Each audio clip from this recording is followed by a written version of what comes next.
কবি কাজী নজরুল ইসলামের কবিতা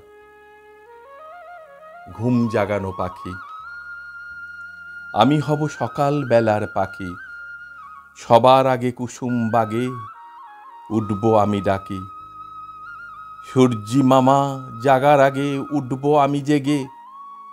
হয়নি সকাল, ঘুমো এখন, মা বলবেন রেগে। বলবো আমি আলসে মেয়ে, ঘুমিয়ে তুমি থাকো। হয়নি সকাল তাই বলে কি সকাল হবে না কো? আমরা যদি না জাগি মা, কেমনে সকাল হবে? তোমার মেয়ে উঠলে গো মা, রাত পোহাবে তবে। উষা দিদি ওঠার আগে উঠব পাহাড় চূড়ে।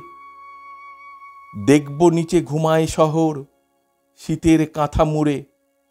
ঘুমায় সাগর বালুচরে নদীর মোহনায়। বলবো আমি ভোর হলো যে, সাগর ছুটে আয়। ঝর্ণা মাসি বলবে হাসি, খুকি এলি নাকি? বলবো আমি নইকো খুকি, ঘুম জাগানো পাখি। ঝর্ণা মাসি বলবে হাসি, খুকি এলি নাকি? বলবো আমি নইকো খুকি, ঘুম জাগানো পাখি।